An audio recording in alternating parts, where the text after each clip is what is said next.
Hi friends, welcome to VividTech. இந்த வீடியோல நம்ம Google Chrome browserல background sync அப்படின்ற அந்த ஆப்ஷனை எப்படி turn off பண்ணலாம் இல்லாட்டி disable பண்ணலாம் அப்படின்றத தான் பார்க்க போறோம். ஸோ வாங்க வீடியோக்குள்ள போலாம்.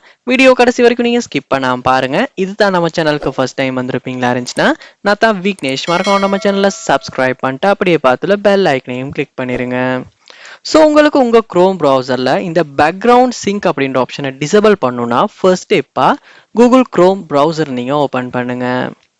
ஓப்பன் பண்ணிட்டு நீங்கள் பார்க்கலாம் மேலே கார்னரில் 3 டாட்ஸ் கொடுத்துருப்பாங்க. அந்த 3 டாட்ஸை நீங்கள் கிளிக் பண்ணுங்க. கிளிக் பண்ணதுக்கு அப்புறமா செட்டிங்ஸ் சொல்ல போகும். ஸோ செட்டிங்ஸ் சொல்ல போனதுக்கு பிறகு நீங்கள் செட்டிங்ஸை கீழே ஸ்க்ரோல் பண்ணுவீங்களா இருந்துச்சுன்னா இதில் அட்வான்ஸ்ட் அப்படின்ற ஒரு ஆப்ஷன் ஒன்று காட்டும். ஸோ அந்த ஆப்ஷனுக்கு கீழே பார்க்கலாம் சைட் செட்டிங்ஸ் அப்படின்ற ஒரு ஆப்ஷன் ஒன்று இருக்கும். அதையுமே கிளிக் பண்ணுங்க. கிளிக் பண்ணதுக்கு அப்புறமா இங்கேயும் கீழே ஸ்க்ரோல் பண்ணுவீங்களா இருந்துச்சுன்னா உங்களுக்கு பேக்ரவுண்ட் சிங்க் அப்படின்ற ஒரு ஆப்ஷன் ஒன்று இருக்கும். ஸோ அதை நீங்கள் கிளிக் பண்ணுங்க. கிளிக் பண்ணோன்னா இது எனேபிளாக தான் இருக்கும். ஸோ நீங்கள் டிசேபிள் பண்ண விரும்புறீங்கன்னா இந்த ஆப்ஷனை டர்ன் ஆஃப் பண்ணிடுங்க. ஸோ இப்போ பிளாக்ட் அப்படின்னு காட்டுது. ஸோ இப்போ உங்களுடைய குரோம் ப்ரௌசரில் பேக்ரவுண்ட் சிங்க் டிசேபிள் ஆகிருச்சு, டர்ன் ஆஃப் ஆகிருச்சு.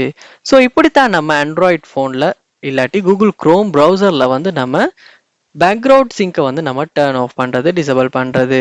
ஸோ இந்த வீடியோ உங்களுக்கு ரொம்பவே யூஸ்ஃபுல்லாக இருந்திருக்கும்னு நினைக்கிறேன். இது போல் நிறைய வீடியோ நீங்கள் பார்க்கணுன்னா கண்டிப்பாக நம்ம சேனலை சப்ஸ்கிரைப் பண்ணுங்கள். அப்படியே பார்த்துல பெல் ஐக்கனையும் கிளிக் பண்ணுங்கள். தேங்க்யூ.